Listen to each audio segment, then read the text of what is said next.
I'm Harold Carver, and with the help of artificial intelligence, we bring this story to life for you. Discover the secrets of the Rose City in my new book on the Nabataeans. Imagine a city that does not appear on the horizon, but erupts from the earth itself. A 40-meter-high fanade of rose red sandstone. This is the Al-Khazneh, the treasury, a monument that defies the logic of its desert setting, blending Corinthian columns with the harsh, wind-swept silence of the el-Faraka mountain. When Johann Ludwig Burckhardt finally forced his way past the guarding Bedouin tribes in 1812, he found not a ghost city of the dead, as local legend claimed, pulsed with the noise of camel caravans and the barter of merchants. The cognitive friction of standing before this Hellenistic masterpiece in the heart of Jordan. You are not where history books say you should be, but in a space where time has folded upon itself, hiding a civilization that operated in the margins of empires. But the true mystery lies beneath the grandeur, for the city was built not in spite of the arid wasteland, but because of it. Petra is a city that is the landscape, an extension of the mountain's anatomy carved to serve human needs in a place where annual rainfall barely exceeds 150 millimeters. How did a people with no surviving chronicles, no royal annals, and no indigenous historical narrative rise from the shifting sands to control the flow of frankincense and myrrh that fueled the temples of Rome and Alexandria? The silence of the desert is not empty. It is a silence of memory, guarding the secrets of a hydraulic genius that turned a hostile valley into an urban center rivaling the great cities of the Roman Empire in water availability per capita. To reconstruct the history of the Nabataeans is to attempt a restoration of a building, architect who never visited the site.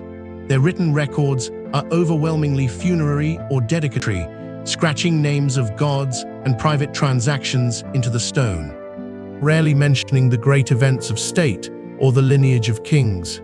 We must read the biased eyes of their neighbor Strabo, Diodorus Siculus, and Pliny the Elder, who saw them not as a sophisticated state, but as the other, the free Arabs who refused taxes and controlled the. These texts offer a distorted image refracted through the prism of Hellenistic political anxiety, defining the Nabataeans by what they were not.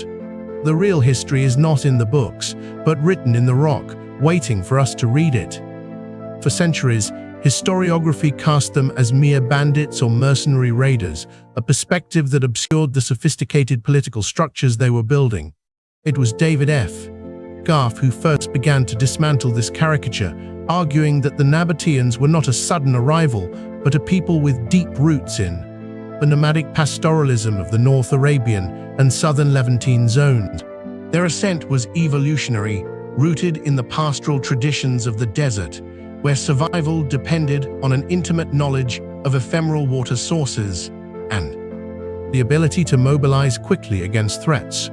This environment dictated a social organization that was inherently flexible, a fluid confederation of clans bound by kinship, territorial bureaucracies of their neighbors, whose seeds of their power were sown in the arid hinterlands. The heart of this civilization beats in the secluded amphitheater of stone, almost impregnable to both the elements and the armies of men. The geological foundation of this realm is the Turonian Toka Formation, cross-bedded sandstone that has been sculpted over millions of years. This rock, rich in iron oxides that lend it the characteristic rose and ochre hues, possesses specific mechanical properties. As Michael Rofe detailed in his surveys, the stone is relatively soft for carving when freshly exposed, yet hardens once left to weather, allowing the masons to select the most competent strata for the largest monuments while utilizing friable layers for intricate, delicate ornamentation. The geological history of the site is thus not a static backdrop, but an active participant in the city's creation. To stand within the Sick, the narrow, winding gorge that serves is to experience one of the most dramatic hydrological contrivances in the Sick was not merely a geological formation waiting to be discovered, a controlled artery designed to channel the violence of flash floods into a manageable stream. In an arid region, the survival of a population estimated between 20,000 and 30,000 people store and distribute every drop of precipitation. The city was built in this specific location because of the complex hydraulic systems that the Nabataeans constructed to overcome that very scarcity. Halbutzer long argued that this hydrological management represents a system of extreme efficiency, rivaled the great cities of the Roman Empire. The economic lifeblood that pulsed through the veins of the Nabataean kingdom, the temples of Alexandria. To the modern imagination, Petra is often visualized as a silent monument of stone, yet in its prime. It would have been defined first by its scent. The air above the sick and the market square was perpetually thick with the aroma of burning frankincense, myrrh and spikenard imported from the remote production zones of southern Arabia. The prosperity of their capital was inextricably bound to their control over the incense road, that vital artery connecting the Hadramaut and Defied. The Nabataean state was essentially a massive customs house disguised as a city, the precise taxation of every load that passed through its gates. The monarchs who ruled from this rose-red capital stand as the central pivot upon which the history of the region turned. Yet for much of the modern scholarly era, their individual personalities remained obscured by the silence, unlike the Ptolemaic or Seleucid dynasts, whose ambitions are chronicled in detail. The silent, monumental testimony of rock-cut facades. The narrative of Nabataean kingship is a dynamic evolution from a loose confederation of tribe, marked by the unprecedented emergence of female co-rulers who wielded power with a magnitude that would have seemed anomalous to their Mediterranean contemporaries. The figure of Eretasive Philopatris reigns as the paramount example of this complex interplay. His nearly 50-year reign from approximately 9 BC to 40 CE marking the approach to the Al-Khazne is a staged experience of revelation that the Nabataean architects carefully engineered. This dramatic unveiling was not merely aesthetic, but functional, designed to project the power and cosmopolitan sophistication of the monarchy, asserting their place within the broad. The façade itself is a complex palimpsest of artistic traditions, blending the Corinthian order and the cosmic symbolism of the Near East into a cohesive whole as the light gradually intensifies after the winding fissure, representing the apex of Nabataean artistic achievement, where the kingdom's wealth from the incense trade was converted into stone, intended to be eternal. The architectural language is undeniably Hellenistic, yet it is mediated through a distinctly. To understand the Nabataean kingdom, one must look not only at the treasury but at the scratchings upon the walls of the sick, and not only at the royal tombs, but at the humble ostraka found in the rubble of the great temple. The text is the texture of their history. When we speak of Nabataean writing, we are initially speaking of a medium, a script, rather than a continuous literary language. The language itself was a dialect of Aramaic, but the script that carried this language underwent a radical transformation. This epigraphic record offers us the most intimate access to the administrative machinery and linguistic identity of a people who once controlled the flow of incense. We are reading the fragments, but we cannot read the whole book. The year 106 CE stands as a definitive pivot point, marking the moment when the independent Nabataean kingdom was formally incorporated into the Roman Empire as the province of Arabia Petra. This annexation, executed under the reign of Emperor Trajan, did not arrive as a sudden, catastrophic invasion, but rather as a sophisticated political and military transition.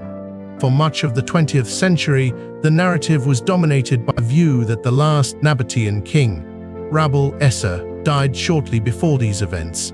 However, the absence of a definitive declaration of war or a detailed contemporary account of a siege has led to a lasting reliance on circumstantial evidence. David K.P.P. Hurasok argued that the annexation was likely the result of diplomatic maneuvering so deft, allowing the Roman governor to step in with minimal friction. By the early 4th century, Petra was no longer the exclusive stronghold of a distinctively Nabataean dynasty, but rather an integral node within the sprawling administrative and spiritual network. It is a common misconception that the 363 Sur earthquake marked the immediate and total destruction of Petra, reducing the city to the romanticized ruins. In truth, the city continued to thrive with a vibrant bishopric and significant architectural renovation for nearly 2 centuries after the first major seismic event. The narrative of Petra's decline is not one of a single cataclysmic death, but rather a protracted period of structural attrition, economic marginalization, and environmental stress that slowly eroded the city's ability to sustain itself. The seismic shocks were physical manifestations of a tectonic region under immense stress. The eyes of the imperial powers. The full case, the evidence, and the conclusion are laid out in the book Petra and the Nabataeans, Hero's City of the Desert by Harold Carver, available now on Amazon. The mystery of the Nabataeans is not lost, but it is waiting for us to decode it in a way that certain we must be worthy of their legacy, by treating it not as a tomb of the past. The wind still whispers in the Wadi Musa, and we must ensure we have the ears to hear. The story of the landscape is the story of humanity, a story that is written in the stone and the sand, in the valleys and the mountains, in the hearts of those who seek to understand the past. It is a story that will continue to tell its tale long after we are gone, a story that demands our respect. If this gripped you, the complete story, the full evidence, and Harold Carver's own conclusions is laid out in his book on Petra and the Nabataeans, the Rose City of the Desert, linked right below this video. Subscribe now. Every week we reopen a mystery that history left unsolved. Thank you for watching. Get Petra and the Nabataeans, the Rose City of the Desert by Harold Carver on Amazon. The link is in the description.